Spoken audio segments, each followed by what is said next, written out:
नमस्कार, आप देख रहे हैं जन टीवी और मैं आपके साथ आकांक्षा पारिक। खबरों की शुरुआत से पहले एक नजर हेडलाइंस पर। यूपी दौरे पर सीएम धामी बीजेपी प्रत्याशियों के पक्ष में कर रहे ताबड़तोड़ प्रचार। झांसी, जौनपुर, बहराइच और लखनऊ में करेंगे रैली। केंद्रीय रक्षा मंत्री राजनाथ सिंह के समर्थन में आयोजित पर्वतीय समाज सम्मेलन में करेंगे प्रतिभाग। चार धाम यात्रा के आगाज के साथ टूटा पंजीकरण का रिकॉर्ड। रजिस्ट्रेशन का आंकड़ा पहुंचा 23 लाख के पार। सबसे ज्यादा केदारनाथ धाम के लिए 8 लाख ने किया अप्लाई। 12 मई को खोले जाएंगे बद्रीनाथ धाम के कपाट।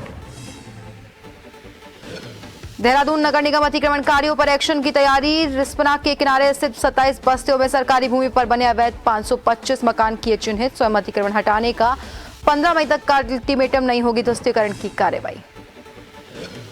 उत्तराखंड हाईकोर्ट की बेंच ऋषिकेश स्थित आईडीपीएल क्षेत्र में शिफ्ट करने को लेकर हाईकोर्ट बार में उबाल। सीएम के सामने भी रख चुके समस्या। वकील कहा, छोटे से राज्य में हाईकोर्ट की 2 बेंच बैठाने का औचित्य नहीं। और गर्मी बढ़ने के साथ पर्यटकों से गुलजार हुई झीलों की नगरी नैनीताल। गर्मी से राहत पाने के लिए बड़ी संख्या में पहुंचे पर्यटक। नैनी झील में कर रहे नौका की सैर। टूरिस्ट के आने से कारोबारियों के खिले चेहरे।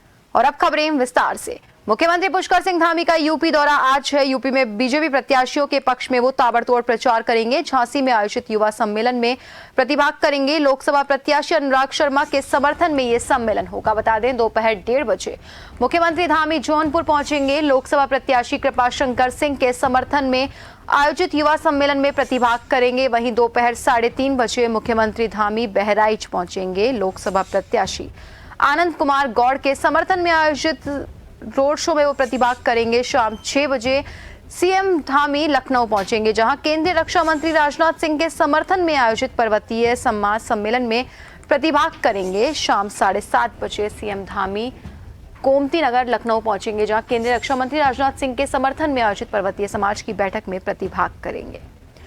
बता दें, यूपी में सीएम धामी का ताबड़तोड़ प्रचार जारी है, जहां पर आज वो झांसी, जौनपुर, बहराइच और लखनऊ में रैली करेंगे। साथ ही केंद्रीय रक्षा मंत्री राजनाथ के समर्थन में भी पर्वतीय समाज सम्मेलन में प्रतिभाग करेंगे।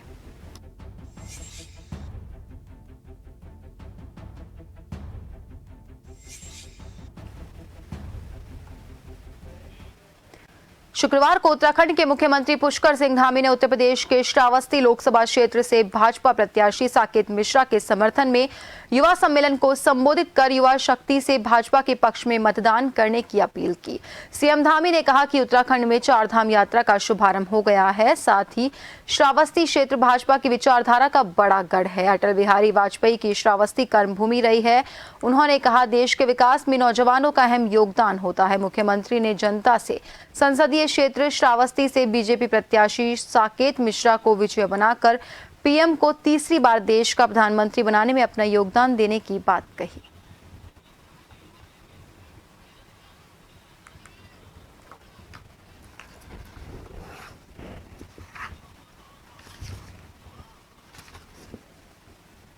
देश की आजादी के बाद देश के अंदर 60 वर्षों तक, सबसे अधिक वर्षों तक किस पार्टी का शासन रहा? हमारे मुंह से निकलेगा कांग्रेस पार्टी का शासन रहा। उसमें से भी 55 वर्षों तक एक ही परिवार का शासन रहा और लगातार हिंदू घटते चले गए। भाइयों बहनों, लगातार घटते जा रहे हैं। आखिर क्या कारण है? इस प्रश्न का उत्तर भी हमको खोजना होगा। जो लोग आज जातिवाद, तमाम प्रकार से आज हमारे एक बड़े समाज को बांटने का प्रयास कर रहे हैं, यह बहुत बड़ा षड्यंत्र है। ये स्लीपर सेल है विपक्षियों के। इनको आगे करके आज मोदी जी को रोकने का प्रयास हो रहा है। देहरादून नगर निगम ने रिस्पना के किनारे स्थित 27 बस्तियों में सरकारी भूमि पर बने 525 मकान चिन्हित कर लिए, जिन्हें नोटिस पे चस्पा किए गए। बता दें, 11 मार्च 2016 के बाद सरकारी जमीन पर बने भवनों को चिन्हित करने के लिए टास्क फोर्स गठित की गई थी। टास्क फोर्स ने मौके पर जाकर सर्वे किए, जहां बस्तियों में करीब 525 भवन चिन्हित किए गए। इनमें से 89 मकान नगर निगम, 12 मकान नगर पालिका मसूरी, 415 मकान एमडीडीए और 9 मकान राज्य सरकार की भूमि पर बने हैं। प्रशासन ने संबंधित लोगों को 15 मई तक स्वयं अतिक्रमण हटाने का मौका दिया है।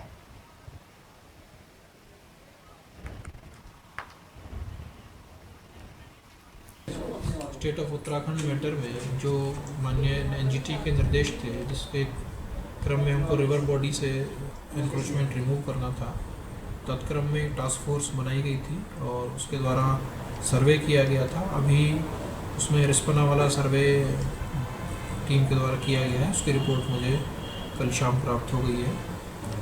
उसमें कुछ अतिक्रमण चिन्हित किए गए हैं और अतिक्रमण अलग अलग स्टेक होल्डर्स के हैं, कुछ एमडीडीए के हैं, कुछ नगर निगम देहरादून के हैं, कुछ नगर पालिका मसूरी क्षेत्र में भी हैं। तो एमडीडीए और नगर पालिका मसूरी को हमारे द्वारा सूचित किया जा रहा है डिटेल्स के साथ कि वो उन पर अपने स्तर से कार्रवाई करें। केदारनाथ, गंगोत्री और यमुनोत्री धाम के कपाट खुलने के साथ ही चारधाम यात्रा का आगाज हो गया। वहीं पंजीकरण को लेकर मारामारी मची हुई है। चारधाम यात्रा शुरू होने के साथ ही पंजीकरण का आंकड़ा 23 लाख के पार हो गया। केदारनाथ धाम के लिए 8 लाख से ज्यादा श्रद्धालुओं ने अपना पंजीकरण करवाया।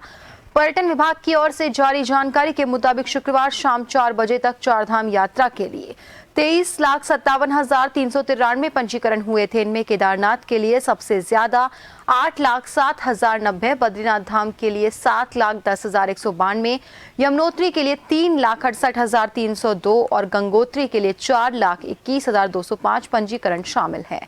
वहीं हेमकुंड साहिब के लिए भी इस बार अभी तक 50,604 पंजीकरण हो चुके हैं। पंजीकरण का सिलसिला लगातार जारी है। केदारनाथ, गंगोत्री और यमुनोत्री धाम के कपाट खुलने के साथ ही चारधाम यात्रा का आगाज हो गया है। शुक्रवार को हजारों की संख्या में पहुंचे श्रद्धालुओं के जयकारों के बीच तीनों धाम के कपाट विधि विधान के साथ खोले गए। पहले दिन करीब 45,000 श्रद्धालुओं ने दर्शन किए। केदारनाथ धाम में 30,000 श्रद्धालुओं ने दर्शन कर नया रिकॉर्ड बनाया। वहीं केदारनाथ धाम पहुंचे मुख्यमंत्री पुष्कर सिंह धामी ने पीएम नरेंद्र मोदी के नाम से देशवासियों के सुख समृद्धि के लिए पूजा अर्चना की। वहीं अब 12 मई को बद्रीनाथ धाम के कपाट खोले जाएंगे।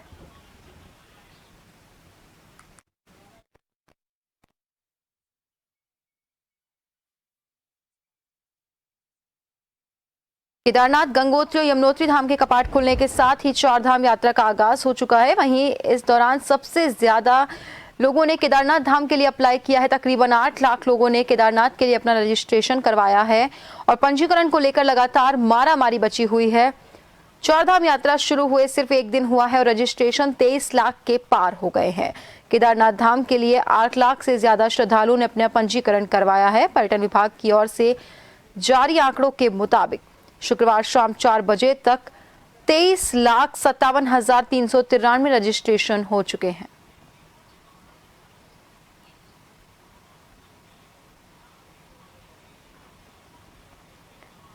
बता दें कि वहीं बद्रीनाथ धाम के कपाट 12 मई को कल सुबह 6 बजे पूरे विधि विधान के साथ खोले जाएंगे। वहीं गंगोत्री, यमुनोत्री और केदारनाथ धाम के कपाट खोले जा चुके हैं। जहां कल चारधाम यात्रा का आगाज हुआ तो कल में ही पहले दिन करीब 45,000 श्रद्धालुओं ने दर्शन किए। केदारनाथ में 30,000 श्रद्धालुओं ने दर्शन करके नया रिकॉर्ड बनाया।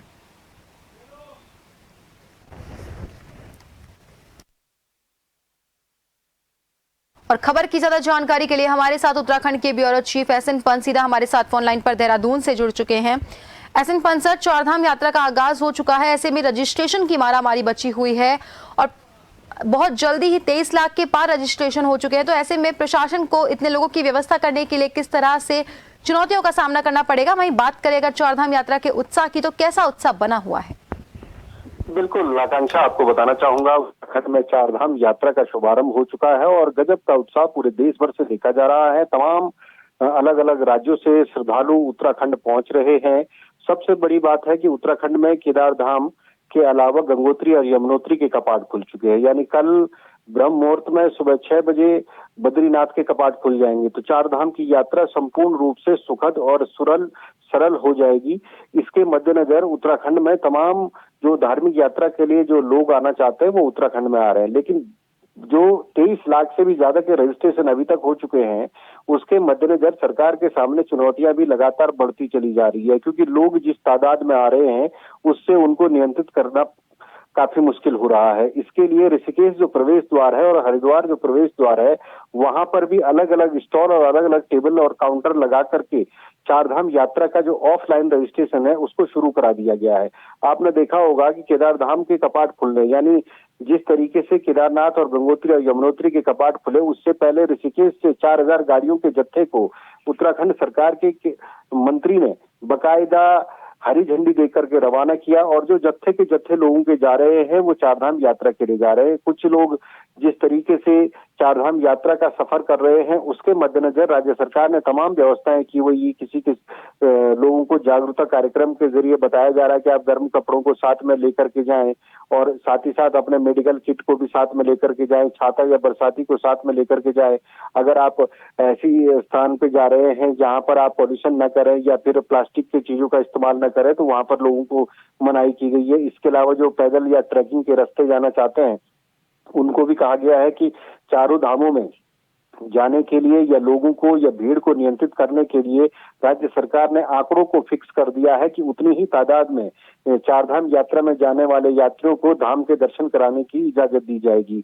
और उससे अतिरिक्त अगर चारधाम यात्री पहुंचते हैं तो उनको पहले पड़ाव पर रोका जाएगा। जब चारधाम यात्रा यानी बद्री, केदार, गंगोत्री और यमुनोत्री से दर्शन करके श्रद्धालु आ जाएंगे, तब उनको पहले पड़ाव से आगे भेजा जाएगा। तो कुल मिलाकर के राज्य सरकार के सामने चुनौतियां काफी हैं। मौसम खुशगवार बना हुआ है, देर रात से बारिश भी हुई है। उसके मद्देनजर लोग चाहते हैं कि इस गर्मियों के सीजन में उत्तराखंड का दीदार भी हो जाए। एक तरफ धार्मिक यात्रा है, दूसरी तरफ पर्यटन है, यानी पर्यटन करने के लिए भी लोग आ रहे हैं, धार्मिक यात्रा के लिए भी लोग आ रहे हैं और चारधाम यात्रा में पूरा उत्साह भक्तों का देखा जा रहा है। जी बहुत बहुत धन्यवाद एसिन पंसर हमसे जुड़ने के लिए और तमाम जानकारी साझा करने के लिए। तो बता दें कि चारधाम यात्रा का आगाज हो चुका है, जहां रजिस्ट्रेशन 23 लाख के पार हो चुके हैं। वहीं सबसे ज्यादा केदारनाथ के लिए 8 लाख लोगों ने अप्लाई किया है। ऐसे में जहां एक तरफ लोगों का उत्साह चारधाम यात्रा को लेकर बना हुआ है, तो वहीं दूसरी तरफ सरकार के सामने इतने ज्यादा रजिस्ट्रेशन को लेकर चुनौतियां भी बनी हुई है, क्योंकि लगातार प्रशासन तैयारियों में जुटा हुआ है और इतने लोगों की व्यवस्था करने के लिए कहीं ना कहीं प्रशासन के लिए चुनौती भी बना हुआ है। उत्तराखंड एसटीएफ ने चारधाम यात्रा के लिए हेलीकॉप्टर और होटल बुकिंग के नाम पर लोगों से फर्जीवाड़ा कर रही 16 फर्जी वेबसाइट को एसटीएफ ने बंद करवाया। ऐसी सूचना मिलने पर एसटीएफ ने अब तक 16 फर्जी वेबसाइट्स को बंद किया है। उन्होंने लोगों से केदारनाथ के लिए हेली सेवा बुकिंग कराने के लिए अधिकृत IRCTC की वेबसाइट से ही बुकिंग करवाने की अपील की है।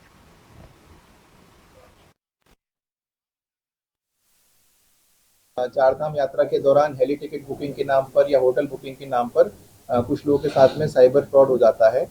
इस बार भी कुछ शिकायतें इस प्रकार की प्राप्त हुई थी, तो उस पर कार्रवाई करते हुए अभी तक हमारे द्वारा 16 वेबसाइट ऐसी बंद कराई गई हैं जो कि फर्जी वेबसाइट्स थी और फर्जी टिकट्स लोगों को देने का क्लेम कर रही थी।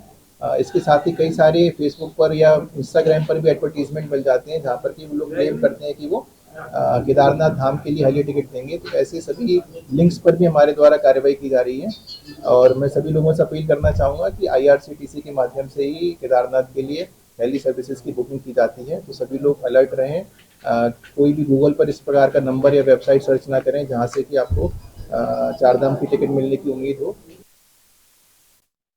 हाल में भारतीय जनता पार्टी के उत्तराखंड के प्रदेश अध्यक्ष और राज्यसभा सांसद महेंद्र भट्ट ने निजी होटल में पत्रकार वार्ता की। पत्रकार वार्ता के दौरान उन्होंने कहा कि भाजपा निकाय चुनावों के लिए पूरी तरह से तैयार है। भाजपा का उद्देश्य चुनाव जीतना है, फिर चाहे वो पार्टी कार्यकर्ता हो या अन्य किसी पार्टी से भाजपा में आया हुआ, पार्टी उसे प्राथमिकता देगी। लोकसभा चुनाव के तुरंत बाद उत्तराखंड के अंदर निकाय के चुनाव की प्रक्रिया लगभग प्रारंभ होने की स्थिति में आ गई है। तो अब मेरा भी सब जिलों के अंदर हर नगर पालिका परिषद में जाना हो रहा है। हमने अपने कार्यकर्ताओं से अधिकतम मतदान पार्टी प्रत्याशी पक्ष में हो, उसके लिए मतदाता सूची का शुद्धिकरण हो, उन सारे विषयों के कार्यक्रम लगाए हैं। अभी हम लोग मिल रहे हैं, अनुसूचित जाति का कैंडिडेट कौन होगा, OBC का कौन होगा, महिला सीट पे कौन हो सकता है, ऐसे सब विषयों पर कार्यकर्ताओं से हम लोग आवेदन भी मांगेंगे। और हमारी प्रदेश की एक हम कमेटी बना रहे हैं जो प्रत्येक जनपद में जाकर 2-2 कार्यकर्ता कमेटी होगी, प्रत्येक जनपद में जाकर और संभावित प्रत्याशियों के आवेदन लेगी। बाद में हम एक जनरल सर्वे उसका कराएं। और खबरों में रुकेंगे एक छोटे से ब्रेक के लिए।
खबरें जो आप पर करती हैं सीधा असर, खबरें जिन पर होती है जनता की नजर, खबरें जिनकी तह तक पहुंचना है जरूरी और जो कसौटी पे हो पूरी। मुद्दा चाहे समाज से जुड़ा हो या फिर सियासत से, तभी वो बनती है खास खबर। खास खबर सोमवार से शुक्रवार शाम 6 बजे।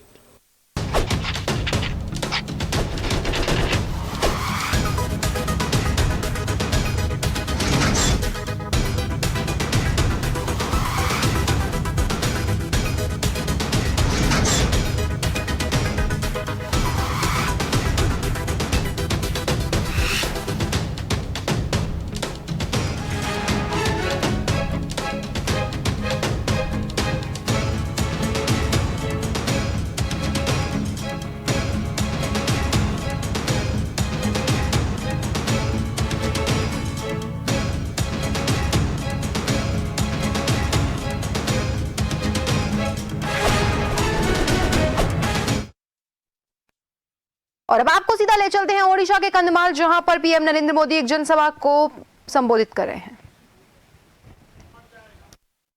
नाम पता लिखा है ना, धन्यवाद। वो जो मोदी बना है ना, उसको भी कहिए बैठिए भाई आराम से, अब बेचारा थक जाएगा।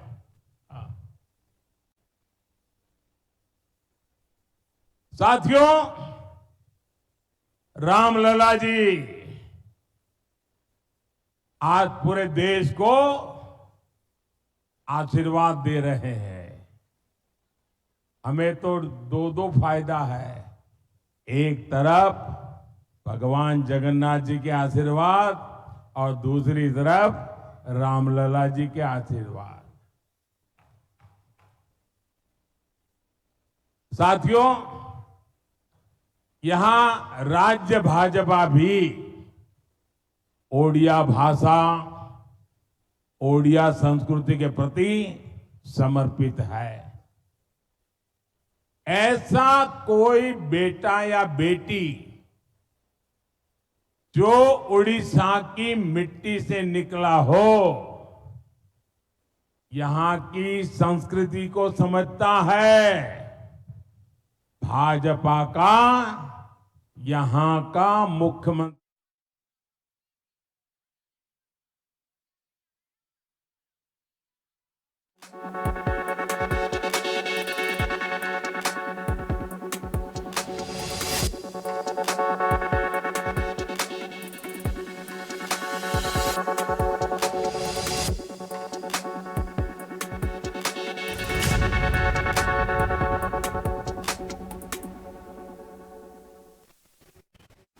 ब्रेक के बाद एक बार फिर से आप सभी का स्वागत है। बढ़ते हैं अगली खबर की ओर। मसूरी में भाजपा कार्यकर्ताओं ने नगर निकाय चुनाव की तैयारी शुरू कर दी है, जिसको लेकर मसूरी महात्मा योगेश्वर सरस्वती शिशु मंदिर के सभागार में मसूरी विधानसभा प्रभारी रतन सिंह चौहान के नेतृत्व में सभी कार्यकर्ताओं के साथ बैठक आयोजित की गई। आगामी नगर पालिका परिषद मसूरी के चुनाव के विभिन्न पदों के दावेदारों के साथ विचार विमर्श किया गया और इस मौके पर सभी लोगों ने एकजुट होकर आगामी नगर निकाय चुनाव के लिए काम करने का आह्वान किया।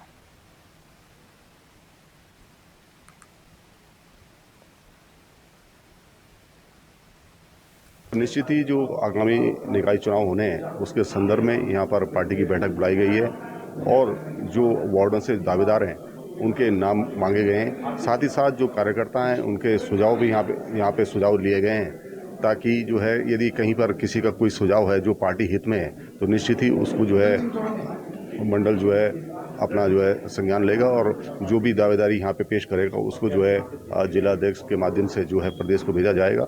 और सबका मानना ये है कि दावेदार कोई भी कार्यकर्ता उसका हक है दावेदारी करने का, लेकिन एक बार जब पार्टी जो है किसी को टिकट दे दे तो सब एकजुट होकर जो है पार्टी के लिए काम करेंगे। आज इस समय हमारी बैठकें चल रही हैं पिछले 2 दिन से, उसी के नियमित आज मसूरी मंडल की इस बैठक में मैं यहाँ पहुँचा हूँ और मुझे बहुत अच्छा लगा है कि कार्यकर्ताओं में बड़ा जोश है नगर पालिका के चुनाव को लेकर। जिस प्रकार का कार्यकर्ताओं में मैं उत्साह देख रहा हूँ, वो ऐसा प्रतीत होता है कि जो भारतीय जनता पार्टी काफ़ी समय से यहाँ मसूरी में जीत नहीं पा रही थी, कार्यकर्ताओं के ऊर्जा से और कार्यकर्ताओं के विश्वास से मैं कह सकता हूँ कि इस बार 100% भारतीय जनता पार्टी का यहाँ नैनीताल में कुमाऊं यूनिवर्सिटी के हरमिटेज सभागार में माइक्रो फाइनेंस के माध्यम से ग्रामीण महिलाओं का सशक्तिकरण हेतु सेमिनार का आयोजन किया गया। कार्यक्रम का शुभारंभ मुख्य अतिथि उत्तराखंड राज्य महिला आयोग की अध्यक्ष कुसुम कंडवाल ने दीप प्रज्वलन से किया। इस दौरान वक्ताओं ने महिला सशक्तिकरण, स्वयं सहायता समूह, महिला योजनाओं की विस्तृत जानकारी दी। मुख्य अतिथि के रूप में उत्तराखंड राज्य महिला आयोग अध्यक्ष कुसुम कंडवाल ने कार्यक्रम में शिरकत की। इस दौरान उन्होंने जिलाधिकारी और एसएसपी को बाहरी राज्यों और जिलों से आ रहे लोगों का सत्यापन कराने के निर्देश, साथ ही समय समय पर जागरूकता अभियान चलाने की बात कही। एक अच्छी बात यह है कि आज वो पूरी नीति तैयार है और शासन के सरकार के पास है और निश्चित ही वो एक न एक दिन तुरंत लागू हो जाएगी। उत्तराखंड की भौगोलिक परिस्थितियों को देखते हुए वो नीति तैयार की गई है कि महिलाएं शिक्षा के क्षेत्र में, स्वास्थ्य के क्षेत्र में, राजनीतिक के क्षेत्र में, आर्थिक क्षेत्र में कैसे मजबूत हों, सशक्त हों और कैसे स्वावलंबी हों, उन सारी चीज़ें इस नीति के तहत उसमें आई हुई है। मैदानी इलाकों में गर्मी से राहत पाने के लिए सैलानी बड़ी संख्या में नैनीताल आ रहे हैं। नैनीताल में सैलानियों की चहलकदमी से कारोबारियों का काम भी चल पड़ा है। कारोबार अच्छा होने से कारोबारियों के चेहरे खिल रहे हैं। गर्मी का सीजन शुरू होने की वजह से बड़ी संख्या में सैलानी नैनीताल पहुंच रहे हैं। सरोवर नगरी में सैलानियों के आने का सिलसिला जारी है। यहां तक कि नैनी झील में टूरिस्ट नौका की सैर कर रहे हैं। बढ़ते तापमान के साथ नैनीताल उन लोगों के लिए एक लोकप्रिय गंतव्य बन गया है जो गर्मी से बचना चाहते हैं और प्राकृतिक सुंदरता, सुखद जलवायु और मनोरंजक गतिविधियों का सही मिश्रण का आनंद लेना चाहते हैं। पर्यटकों की बढ़ती संख्या ने स्थानीय व्यवसाय को भी बढ़ावा दिया है।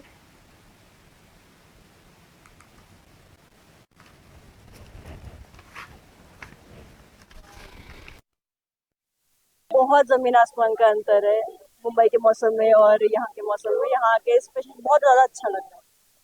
मैदानी क्षेत्रों में तो देखा जाए तो बहुत ज्यादा गर्म हो रहा है, बट थोड़ा पहाड़ों में आकर के पहाड़ की वादी में थोड़ा अच्छा लग रहा है। फैमिली के साथ हम लोग आए हुए हैं तो काफी अच्छा लग रहा है। हम विद फैमिली यहाँ घूमने आए हैं और बहुत इंजॉय कर रहे हैं।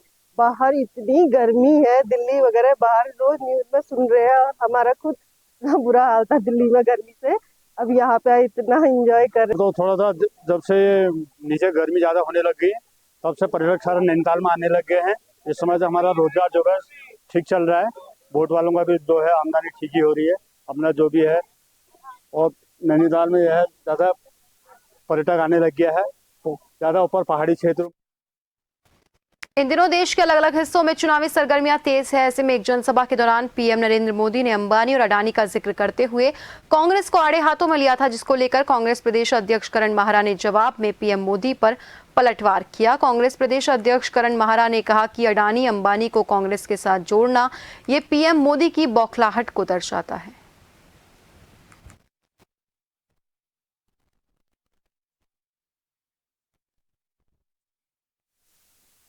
प्रधानमंत्री जी का एक बयान सामने आया और अब लगता है कि उन्होंने घुटने टेक दिए हैं। अडानी और अंबानी के खिलाफ जिस तरीके से उन्होंने खुलकर बयान दिया है और ये आरोप लगाया कि कांग्रेस को उन्होंने फायदा पहुंचाया, ये लगता है कि सरकार जाने का पहला संकेत नरेंद्र मोदी जी ने दिया है। और जिस तरीके से ईडी और सीबीआई अभी तक विपक्ष के नेताओं पर कार्रवाई कर रही थी भ्रष्टाचार निर्माण के संबंध में, मैं मोदी जी के बयान के बाद कहना चाहूंगा कि ईडी और सीबीआई को अब अडानी और अंबानी के भी यहाँ छापे मारने चाहिए, उनके खिलाफ कार्रवाई करनी चाहिए। हमारे नेता आदरणीय राहुल गांधी जी पिछले 10 वर्ष से इस बात को कह रहे हैं कि 22 अरबपति बना दिए हैं नरेंद्र मोदी सरकार ने, और उन्होंने एक नई योजनाएं लोगों के सामने लाकर दी हैं, जिसके लिए उन्होंने कहा कि हम महिलाओं के लिए 1 लाख रुपया प्रत्येक वर्ष देंगे। जो मंगलौर में महिलाओं की एकमात्र डॉक्टर होने और अचानक अत्यधिक भीड़ आने के कारण सामुदायिक स्वास्थ्य केंद्र मंगलौर की व्यवस्थाएं चरमरा गई है। वहीं सामुदायिक स्वास्थ्य केंद्र मंगलौर में डॉक्टर और गर्भवती महिलाओं के बीच माहौल गर्म हो गया। मंगलौर के चिकित्सा अधिकारी ने स्थिति को संभालते हुए उन्हें इस फ्री मेडिकल कैंप की जानकारी नहीं है। उन्होंने कहा कि पीएम सुरक्षित मातृत्व अभियान के तहत सामुदायिक स्वास्थ्य केंद्र मंगलौर किसी प्राइवेट अस्पताल के द्वारा कोई कैंप नहीं लगाया गया। उन्होंने बताया कि प्रधानमंत्री सुरक्षित मातृत्व अभियान के तहत गर्भवती महिलाओं की मेडिकल चेकअप रूटीन से बड़े आराम से किया जा रहा था, लेकिन अचानक आई इतनी भीड़ से व्यवस्थाएं प्रभावित हो गई।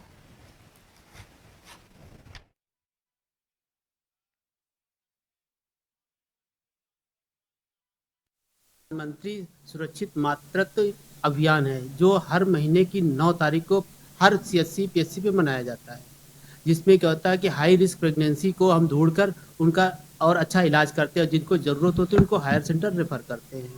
इसमें सभी तरह की जांच की जाती है, उसके बाद फिर अगर कोई कमी पाई जाती है तो उसको हायर सेंटर में रेफ़र करते हैं और या जो हमारे पास सुविधा होती है वो हम उन्हें प्रदान करते हैं। सर, ये आज PMSA डे होता है, तो जनरली आज के दिन महिलाओं का जो गर्भवती होती है, हाई रिस्क होती है, उनकी जांच की जाती है। तो हमारे यहाँ नॉर्मली 30-35-40 आते हैं। तो परंतु क्या हुआ है, जो हमें भी बात करके पता लगा है कि जो भीड़ इतनी आई है, ये नारसन में कोई कैंप लगने वाला था, ठीक है, कपूर हॉस्पिटल के द्वारा, और वो मैसेज किस प्रकार से मिसकम्युनिकेट हुआ है, क्या हुआ है, तो लोग यहाँ पर आ गए हैं सभी ना, तो ये एक इशू आया है। यहाँ पे गुरुकुल नारसन में जो ये CHC है, वहाँ पे आज कैंप का आयोजन हुआ प्रधानमंत्री सुरक्षित मातृत्व योजना के अंतर्गत।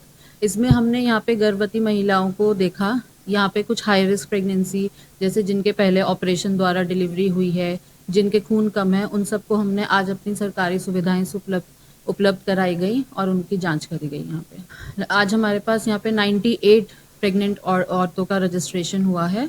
उनके हमने खून की जांचें, बच्चे की धड़कन और उनकी जो भी समस्याएं हैं वो सब हमने उनसे पूछी। और उत्तराखंड हाईकोर्ट को नैनीताल से बेंच को ऋषिकेश शिफ्ट किए जाने के आदेश को लेकर अधिवक्ताओं में बवाल मचा हुआ है। आक्रोशित अधिवक्ताओं का कहना है, छोटे से राज्य में इस तरह हाईकोर्ट का बंटवारा करना न्याय संगत नहीं है। यदि हाईकोर्ट को नैनीताल से कहीं और स्थानांतरित किया जाता है तो वो इसका पुरजोर विरोध करेंगे। हमारे माननीय उत्तराखंड उच्च न्यायालय की मुख्य न्यायाधीश द्वारा बेंच को ऋषिकेश में खोले जाने का हमारी बार एसोसिएशन जिला बार चंपावत कड़ा विरोध करती है। इसके उसमें हमने जो है कि एक सांकेतिक प्रदर्शन भी किया है, धरना भी दिया है और इस ज्ञापन की इस निर्णय का हम कड़ा विरोध करते हैं। हमने एक उत्तराखंड उच्च न्यायालय और फिलहाल के लिए बुलेटिन में इतना ही। बने रहिए जन टीवी के साथ। नमस्कार।